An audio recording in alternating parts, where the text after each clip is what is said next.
Welcome to Navigating Hope, your compass to health empowerment. I'm Dr. Jaime Hope, steering you through healthcare, overcoming overwhelm, personal goals, and emergencies. We'll navigate the healthcare maze with actionable insights and real-world advice, unlocking the secrets to a healthier, more vibrant life. Join us to take control of your well-being and make informed decisions for your health and your future. Stay with us as we unravel the mysteries of medicine, wellness, and life's unforeseen challenges, helping you bypass the ER with a dose of knowledge. Stay tuned till the end of the episode with a recap of your actionable insights and a free gift. Let's chart a course to your well-being together. Hey everybody, welcome back to another episode of Navigating Hope. I am so excited to be joined today by Bria Gadd. She is an integrative nutritionist, holistic health coach, and personal trainer who specializes in female hormones. Men do not change the station right now, because if you have women in your life, you need to listen to. She specializes in helping women with weight release and energy gain. Do you love that? In pre and post menopause, finding clarity in the hormonal chaos. After helping thousands of women lose weight in their 20s and 30s, she recognized a difficult shift in women's ability to get results in their body during those perimenopause years. I swear my weight's changed on my 40th birthday, so I know what that means. With more than 12 years of experience in the fitness and nutrition industry, she has created a proven strategy to dramatically improve the challenges women are experiencing in weight release and energy gain. Her podcast, The Period Whisperer, of which I am a huge fangirl, is a top 2.5% wellness podcast in the world.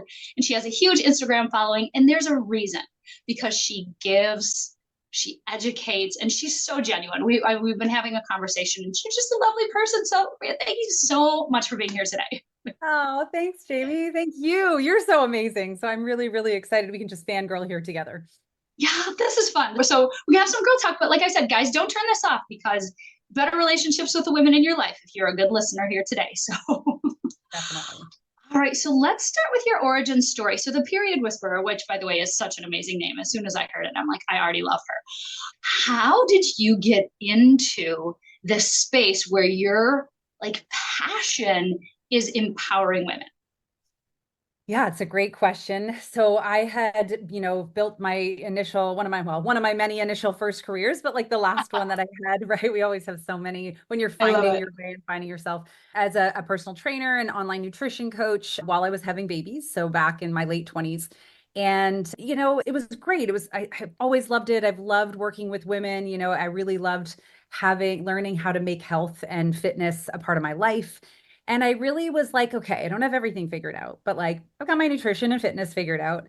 And then around the age of 35, I had a big cross country moved from Canada to the US, which was a lot. And my daughter started going through some anxiety. And I started to notice kind of all at that same time, some changes, first in some of my clients that kind of made me go, And then by 37 in me, where it was a few things. It was very much like started as this sort of low grade fatigue, some anxiety for the first time in my life, which I wasn't familiar with. Definitely some irregular periods, which probably should have the first thing had me go get checked out, right? But I was very good at ignoring things for a while or tolerating. And then digestive issues, like I felt like my skin was changing. And I had what I like to call, and I think you touched on it a little bit, what I like to call undeserved weight gain, where you change nothing, but things are changing. And you're like, I don't understand. And yeah, so uncool. And then the final kicker for me was I stopped sleeping well. It was like all of a sudden going from like sleeping my superpower to, waking up every night from 2 to 4 a.m., like just grinding away or hot in a hot sweat. And that was kind of my final straw, because if I can't sleep well, like, it's just can't function. Yeah. So that had me go to my primary care physician, who was wonderful. She asked all the questions, did all the blood work, and she kind of looked at me and was like, Bria, you're the picture of health. Like, this is just what happens at this stage. That's such And a gift for being so healthy, right? Though, isn't that kind of like the message? and it was a really like, you're on one hand, you're like, well, I'm so grateful that I didn't have any of those awful things that come up when you Google stuff when you're awake at 2 to 4 a.m., as all women know, when you're like on your phone, which is not ideal.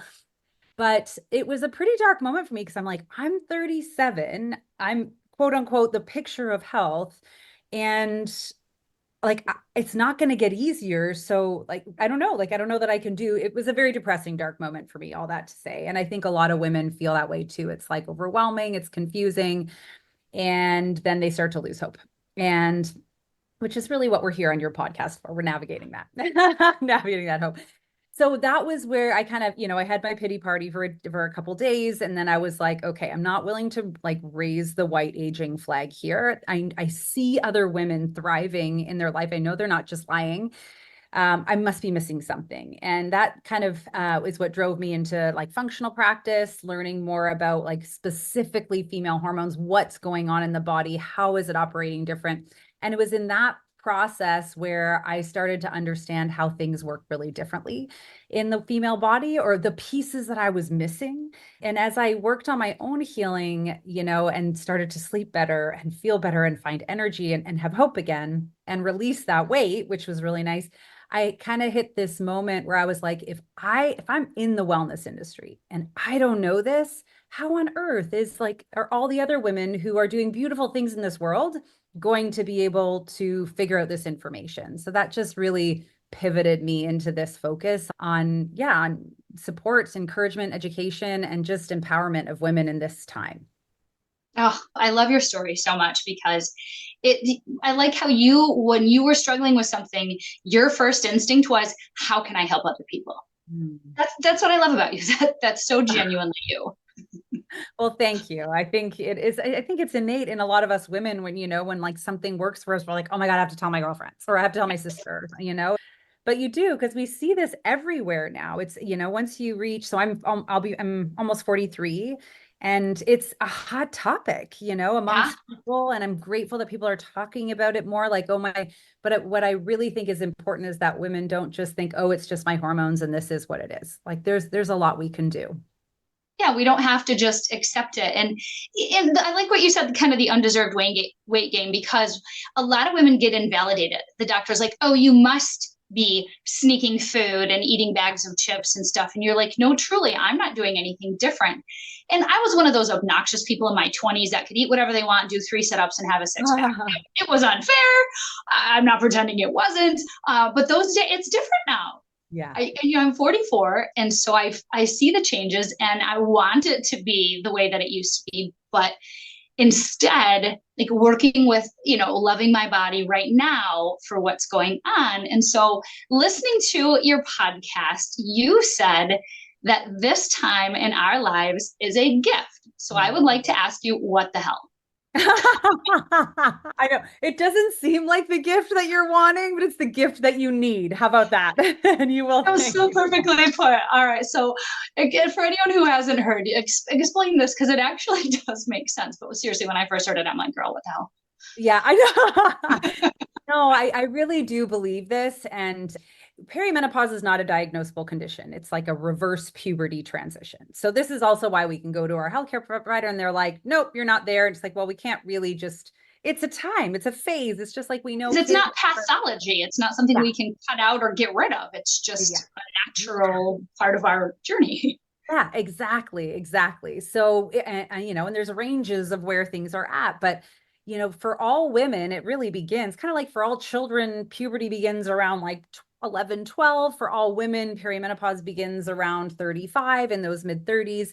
And not everyone's going to experience things. I think what I think is so important and why I think this is a gift is, first of all, what begins to happen is that the role of the hormones, who's handling the hormones in the body, is changing batons, like passing batons from ovaries to adrenals. Well, our adrenals, as you may or may not know, but whoever's listening may or may not know, are our stress managers. So right away, if you imagine being like a really busy mom doing all the things, and now someone just put another thing on you, like socks are going to drop through I always think of grabbing all the laundry and you're like Yeah, trying to take all yeah. the laundry at once and like socks drop, as you go up the stairs.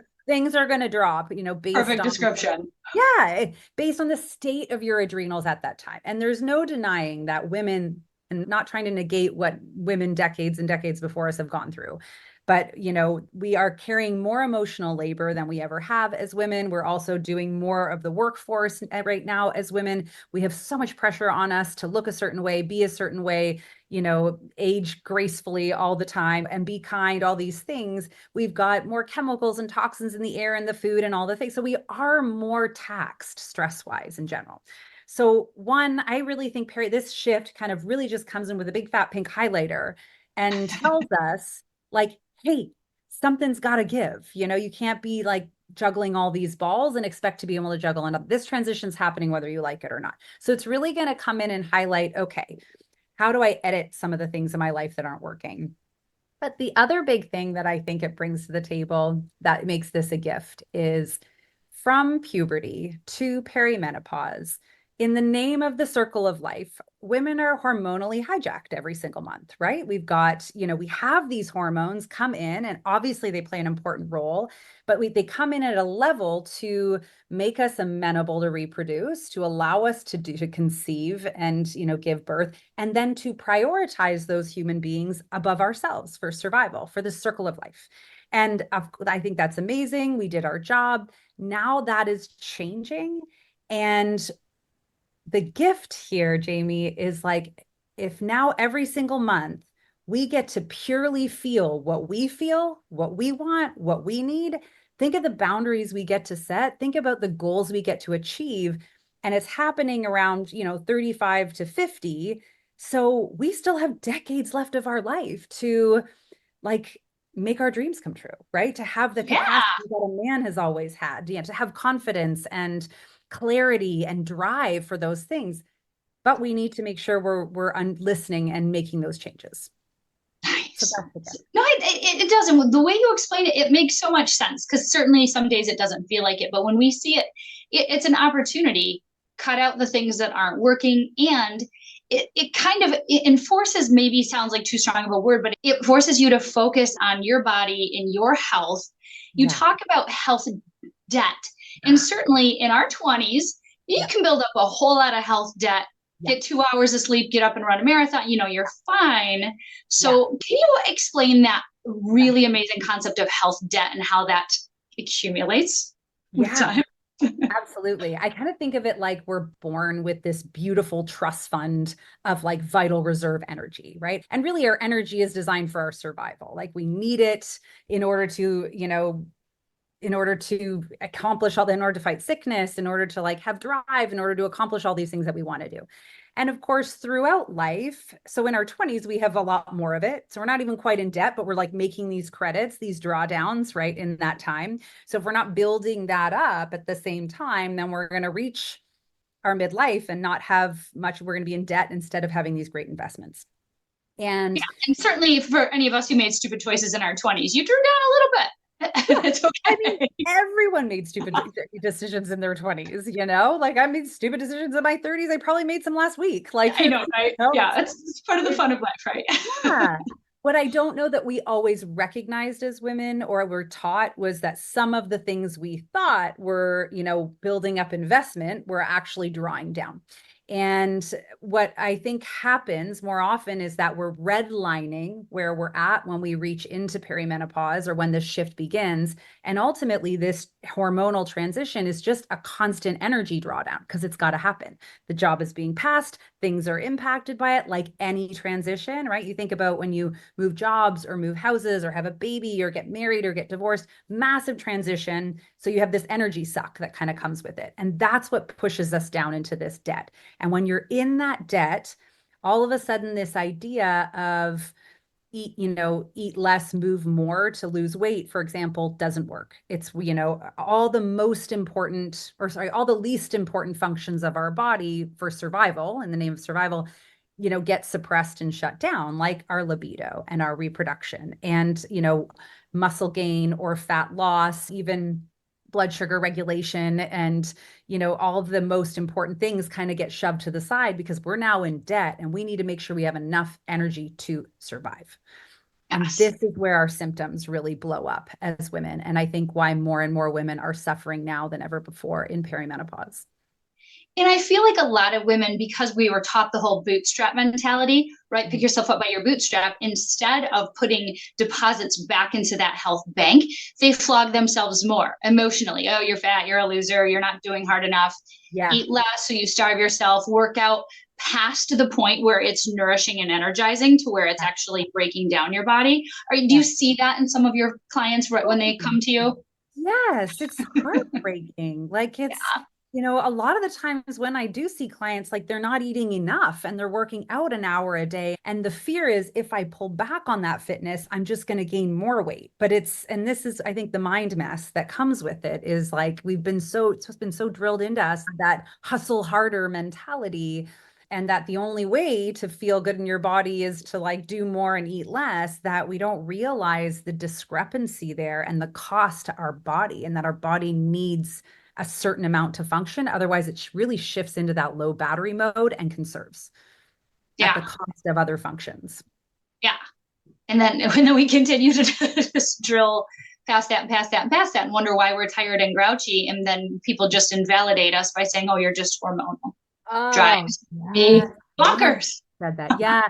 I think that's one of the biggest farces in that women have always been taught is this, oh, you're going to be cranky, you're going to have cravings during our luteal phase and that PMS time.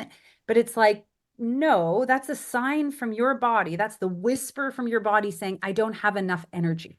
And we've been taught to just accept it instead of being like, oh, I need more energy supply. So I need to sleep more, I need to eat more, or I need to decrease the demand at that time. So I need to do less. So pick which one it is, but either way, we got to get up there. And but cravings and fatigue and brain fog are all signs from your body that's not getting what it needs. Yeah, that is so beautiful. That should be on billboards. These are signs that your body needs more energy. So either provide it more with, breath work and nourishing food and sleep and stuff, or decrease the demand. Stop flogging yourself. Stop the mental garbage that we Yeah. do to ourselves that we've been so ingrained. And stop over exercising. Yeah. I like to think of it as energizing exercise. If I'm breaking myself down, am I not serving myself? Yeah, absolutely. Absolutely. And I think about fitness as well, Jamie, where it's like, okay, if you don't love fitness, like if you love it and you're like, oh my God, this brings me so much joy and everything, which I get, we still have to Yeah. do it in a way that is appropriate for repair and everything. But if you don't love it, you have to recognize that cardio is an energy investment always. It doesn't do a lot of energy give back. Resistance training is like buying a home. It is an investment up front, and it often has a really good return ROI on that investment if you keep it long enough, right? If you do it long enough. So we want to also choose the right when our body is out of health debt and we have this beautiful energy to spend on something. Make sure you're choosing the right thing. So it's either better like fill your body up with joy because you love it so much, or I would shift to, more of a resistance training focus for optimal health. Yeah, and it makes a lot of sense because you're spending a little energy now to gain much more future energy. If you looked at this like financial investments, would Yeah. you want to just blow your money on high interest credit card debt?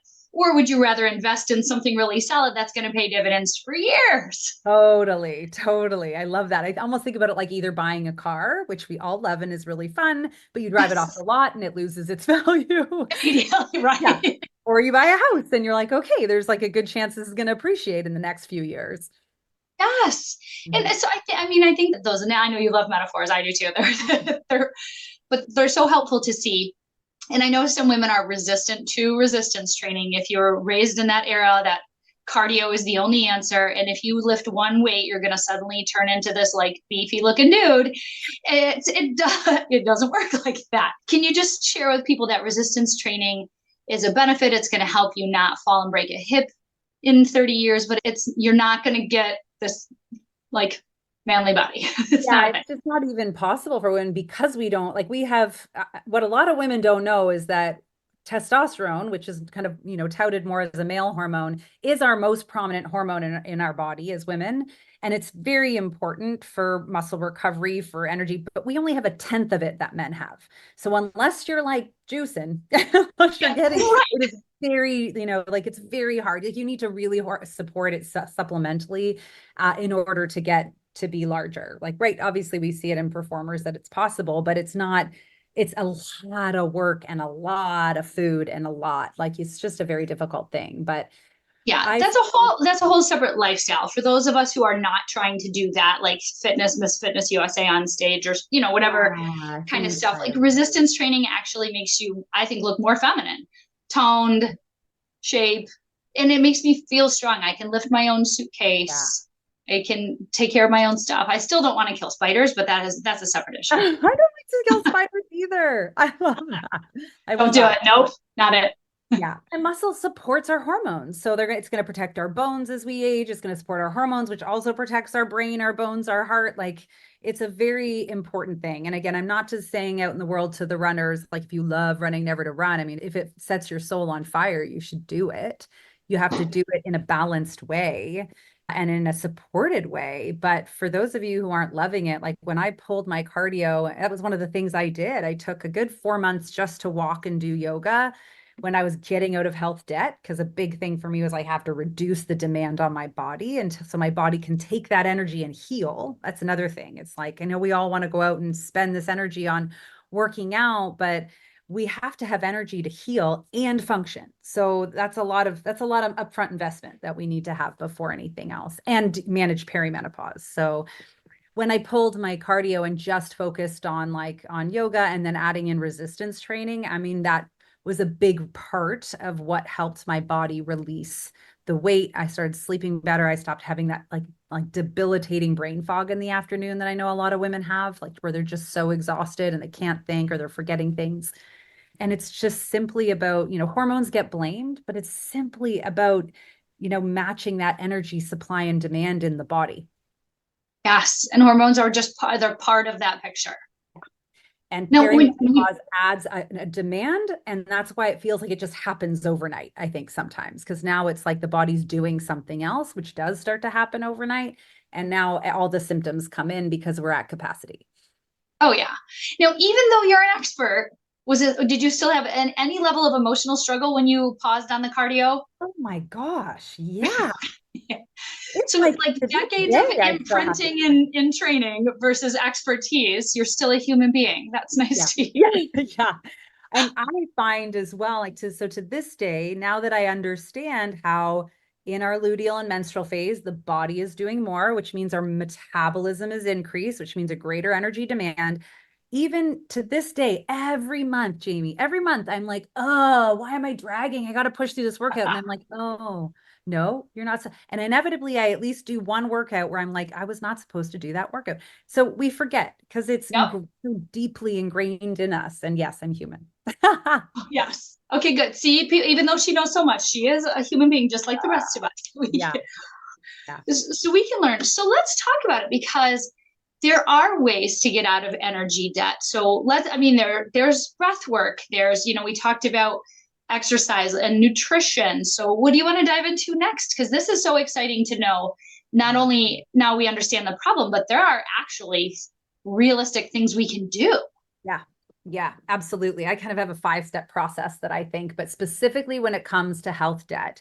So if Yeah. you're having, and if you're, for anyone listening, if you're having symptoms more than like once every 2 weeks, you're in health debt. It's there, it's happening. So Boom. There's your diagnosis right now there. you know. Yeah. And the first thing I think is so important is we need to, so if you picture this like, oh, now I'm in debt, we have this account of energy, we got to make sure we're not doing things that are poking holes in the bottom. So this money's just bleeding us dry, right? That's the number one. And I like to look at that in like a very like diet, rest, exercise, stress management situation. What are the main foundations of health that we have all gotten away from, but are critical? Like we see animals do it. Like this is critical for our functional survival. And we got to lock those in first because that's what's going to keep us from just dumping money down the drain Yeah. or energy down. So with nutrition, I think that the first most important thing we do is that we know that there are foods that are not great for everyone. I mean, and then so there's key foods that we all know, like too much caffeine, alcohol, processed sugars, hydrogenated oils. Yeah, no one's ever looked at a Cheeto and thought, this is probably a health food, right? Right. And I try to think of it as like if it takes your body more energy than it gives your body, that's the thing. And so Mm. I really think like, look, I'm still a huge lover of like chocolate and ice cream, love them. I don't think it Yes. needs to be a forever thing, but when we pull things out in the name of healing, I think that it can feel very much like we're going to get out of debt a heck of a lot faster if we're, again, if we're not poking holes or picking at that scab every time it starts to heal over. So one, when it comes to nutrition, I'm like, pull those, pull the things we know are bothering your body and or taking more energy than they give, and get really consistent about when you eat. We need to, regulated blood sugar is like the frontline defense of energy for our body. So no more skipping meals, no more fasting. Like in the day, we want to wake up, we want to eat within 2 hours of waking, we want to eat enough to last us 4 to 5 hours later, eat enough to last us 4 to 5 hours later. And if for whatever reason you have to go longer, then you have a snack. But really, like 3 meals a day, sometimes that fourth, really consistently, because we don't want the body wondering when the heck it's going to get its energy. If it's going to wonder, it's going to conserve. Yeah. Anytime your body thinks that you're in distress, it's like, oh, famine mode. Let's flip off Yeah. any type of weight release Yeah. and increase the stress to make sure you hold on to every last piece of bread you ate.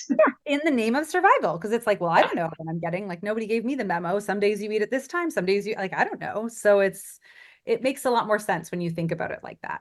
With rest, I think another thing is really important. We talk about good sleep hygiene, but I think most importantly is like really regular bed sleep and wake time.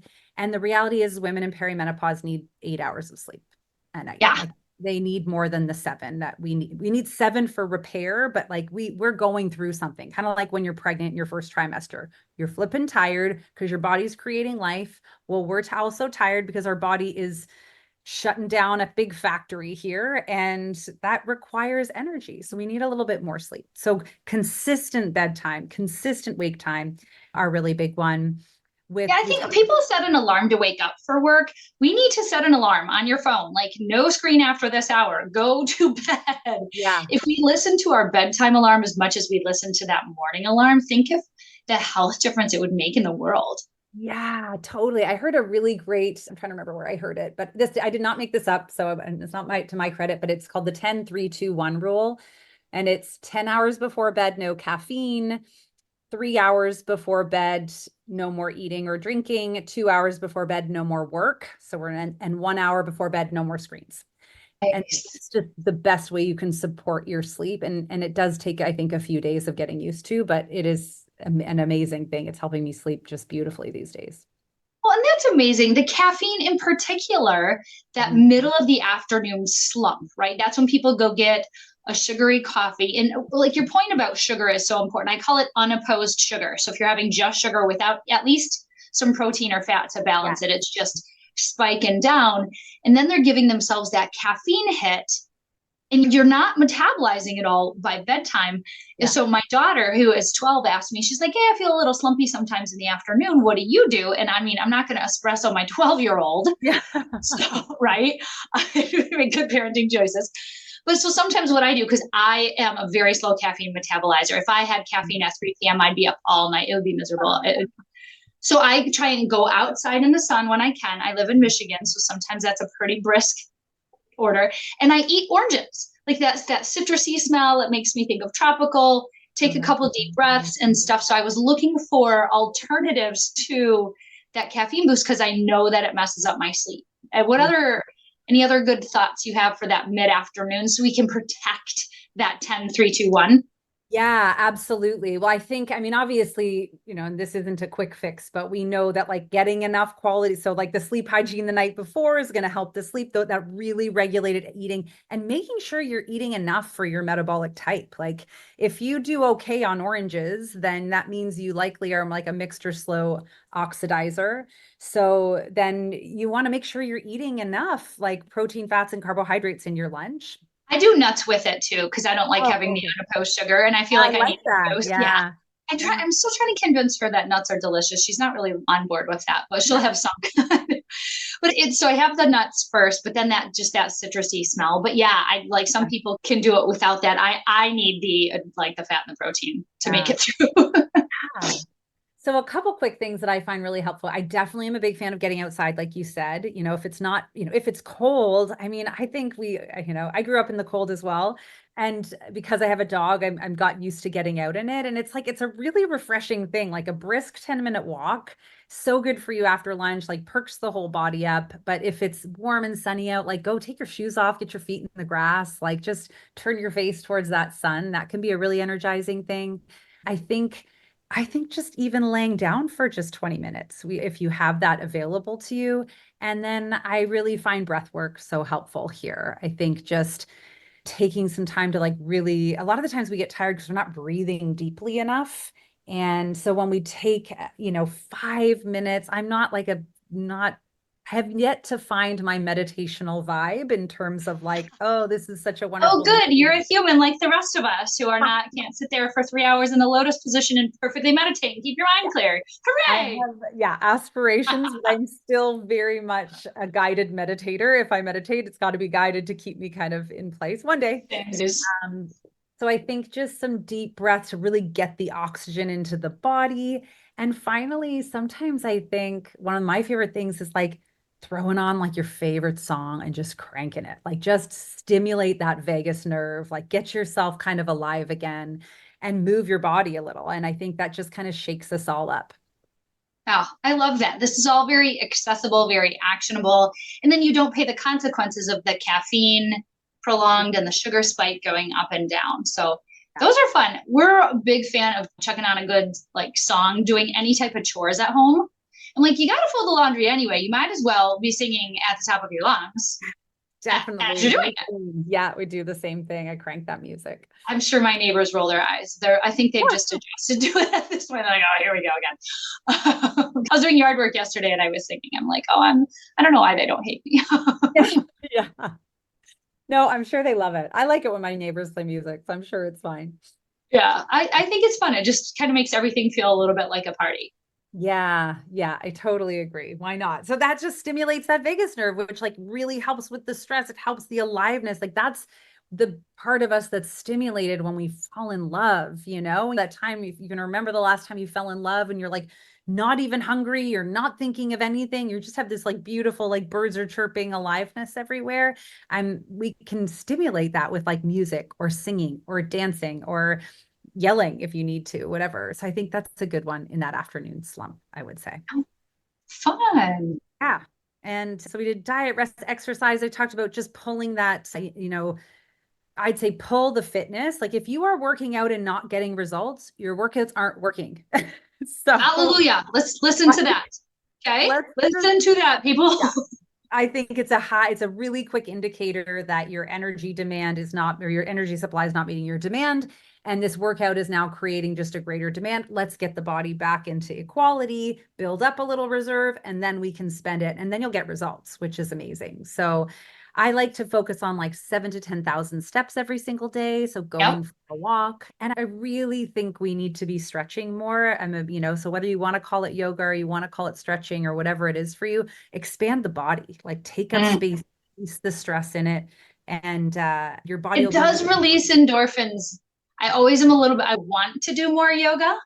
Mhm. Kind of like I want longer meditation, but anytime I get consistent at it, I Yeah. feel better. The proof is in my body. As Yeah. soon as I start doing it, I'm like, oh yeah, this is great. Yeah. You know what it reminds me of is like I started flossing my teeth in my 20s. So like not before my 20s. It Yeah. took Oh, me I mean, did anyone floss in the first few decades of no, life? I Only when don't your think parents were so. looking. No. Yeah. I'm like super proud of myself that I have do I do floss regularly because it's just one of those things. And when you start flossing regularly, it's like you finally notice that there's things between your teeth. And until you floss regularly, you don't notice that stuff. And the same goes for, I think, yoga and stretching. Until you start expanding your body, you don't realize how tight it is all the time. And so you start to become aware of that. And then it keeps you just more mobile and flexible in general, which is huge for aging and our hormones. It is, and it's really important because, as an ER doc, I've been doing that for almost 20 years.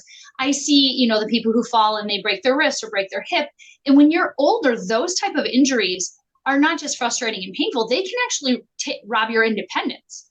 Yeah. People could end up not being able to live at home, which is one of the biggest fears around aging. And so every investment that you make now, listen up, ladies in your 20s and 30s, in your balance and in your bone health and in your strength are going to pay dividends in not ending up in my ER with a debilitating but preventable fracture. Yeah. Yeah, absolutely. And I think you're so right, nailing that. I think these last couple of decades, we've been taught as women to really ask Olympic and athletic levels of physical output from our body, but we're not treating ourselves like Olympians or athletes, like real athletes this is their career. Yes, they work out quite a bit, but they also have cross training. They also have stretching days. They also have rest days. They have massage. They have proper fueling. Like if we're not doing all of that, we can't just push in one area and not balance it out in the other. Yeah, it's easy to be that fit when it's your full-time job. Yeah. Yeah. I kind of changed my attitude around fitness. Pre-pandemic, I was a frequent exerciser. Mm-hmm. And then as it started, and we, my hospital in particular got hit really hard. Detroit got hit the third hardest in the US with caseload, and it was very stressful. And I went from being a frequent exerciser to a daily exerciser. It was not about my abs. It was 100% because that's how I was releasing stress. Yeah.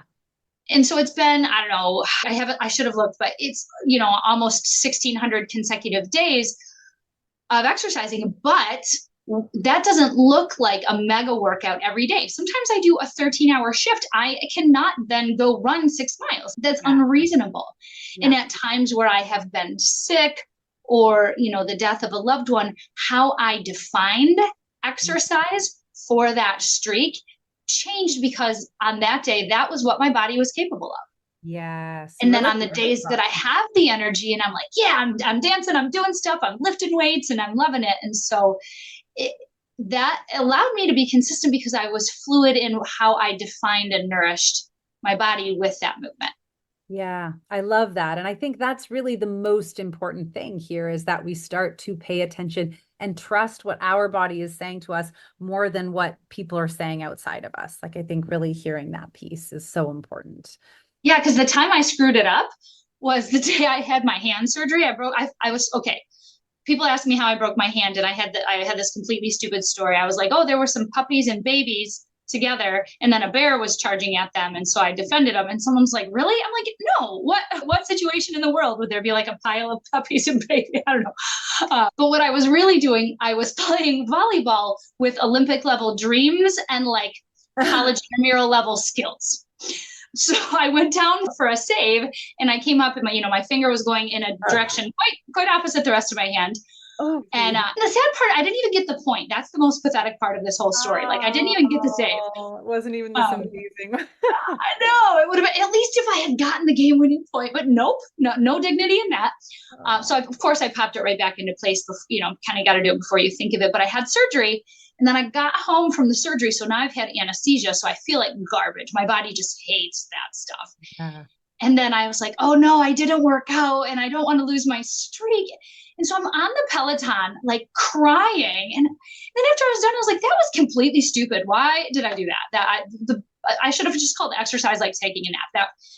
And that's when I realized it's time to define what I consider exercise instead of torture. Exercise is energizing. And so after that, I've probably only done stupid things a few more times. Yeah, that's amazing. Right. I love it. Well, I'll close the loop on that question you kind of asked is how do we get out of it? Yeah. So, we know with diet, with nutrition, we want to stop poking holes in. So we want to eat consistently. We want to avoid the things that are putting us further in debt. With rest, we want to have really consistent sleep and wake times and enough. With exercise, we want to pull back on the intense workouts until we know we have the investment and we just nourish the body through gentle functional movement. And then the last one is stress management, as you and I are talking about here. Oh, yes. I think like you and me, a lot of women use fitness as a stress reliever. And I think it's such an important stress reliever. However, it is not necessarily the best long-term plan. We also, in case there is an injury, we need to have like a more gentle stress reliever, I think, in case Yes. having these things. So, and as I always say, because I remember when I first started doing yoga, it was like yoga's not hard. What's hard is all the stuff that's showing up in my brain when I'm trying to do yoga. So that means you probably need to do it, right? Everyone always says that if you don't have an hour to, if you don't have 10 minutes to meditate, you need an hour. I'm like, oh, so true. Oh, that hits. Yeah, that hits exactly. So we need, some simple things. And honestly, one of my most favorite things to do is just before I eat, if now I'm eating 3 meals a day, I just take a minute to breathe. Like just bring that body and that central nervous system back into the rest and digest 1 minute, or even like just 4 deep breaths, where we just kind of bring this and then back in. And that alone will help calm and work on that stress. Do we need more than that? Sure, more would be great, but that's enough to, I think, bring some consciousness and keep us from, again, poking holes in this health debt bank account that we're so desperately trying to get out of. Yeah. So that's the first major step. I love it. And breath, people don't always understand how much control we have over our own physiology. We think of breathing as natural to keep us alive, and certainly we're all doing it. However, there are ways that you can do it. You don't realize you haven't taken a deep breath for hours until you stop and get your shoulders down out of your ears and open up your chest and take a deep breath, and you're like, oh, there, I didn't realize I was holding it quite so tight until I did that. So funny. It's like we just kind of like hunch over and we're working, and then the whole, like everything, all the lungs, the diaphragm are all scrunched anyway. So if you wanted to. So yeah, that taking of a moment to really just open up is so important. Yes. So, well, before we do get some final thoughts from you, this has been real. What I love about this is it's motivational, but it's not just like, rah rah high level stuff and leaving people with what can I actually do. This was a whole list of what I can actually do. So I know there's going to be a lot of listeners that want to dive in more. So first of all, if you haven't found the Period Whisperer podcast, you need to find that immediately and subscribe. How else can people interact with you if they want some more specific direction? Yeah, come hang out with me on Instagram. I'm there every day at Bria_period_whisperer. Or my website is briatheperiodwhisperer.com, and you can reach my email and everything through that. So those are all really great places to learn more and see, if I can support you in any way. Yeah. Awesome. And Bria, thank you so much. Do you have any final thoughts that you want to leave everybody with?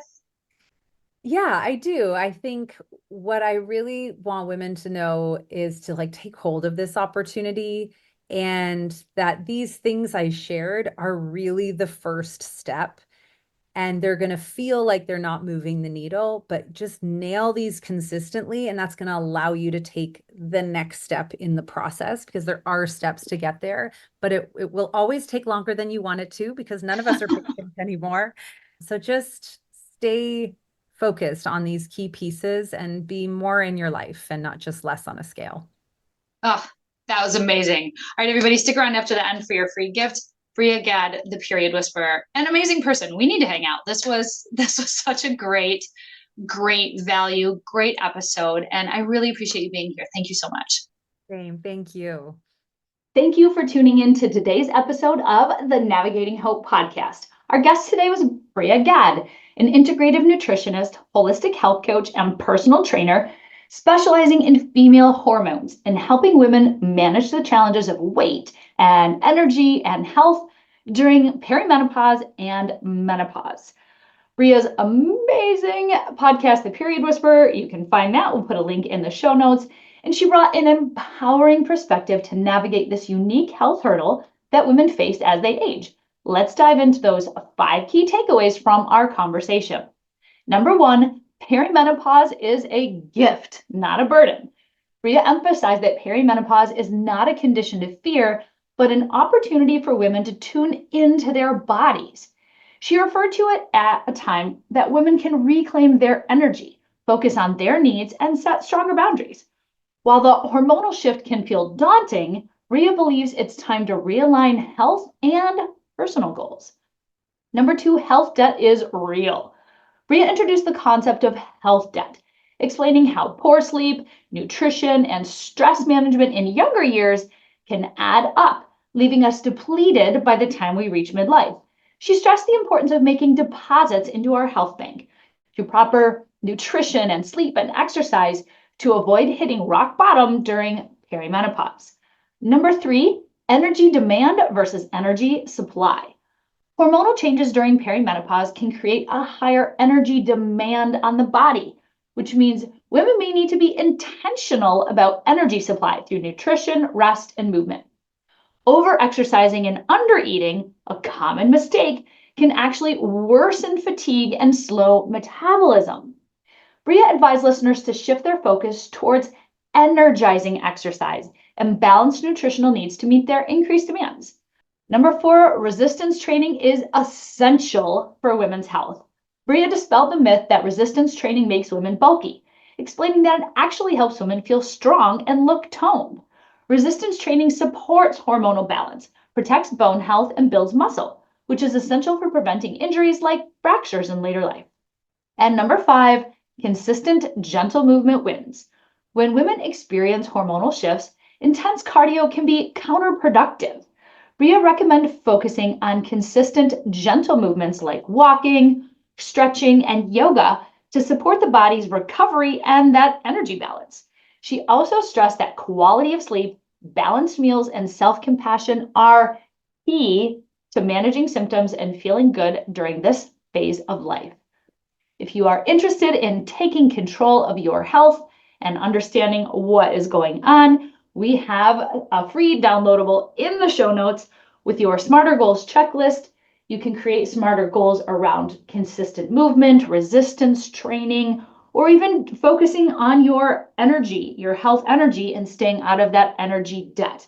Also, Bria has a lot of resources. We're going to put links in the show notes as well, and I highly encourage you to listen to her podcast, The Period Whisperer. Perimenopause and menopause are not the end. They are a new beginning. By tuning into your body's signals and nourishing it with the right tools, you can reclaim your energy, confidence, and vitality. Stay empowered, stay active, and as always, keep navigating your journey with hope. Thank you for tuning into Navigating Hope with me, Dr. Jaime Hope. It has been an honor to navigate the realms of health and wellness with you today. Remember, in the journey toward a healthier life, knowledge is your compass. If you enjoyed our time together, please share, like, and subscribe to Navigating Hope. Join us next week where we'll continue to empower your health journey, arming you with the wisdom to navigate life's challenges and keep the emergency room in your rearview mirror.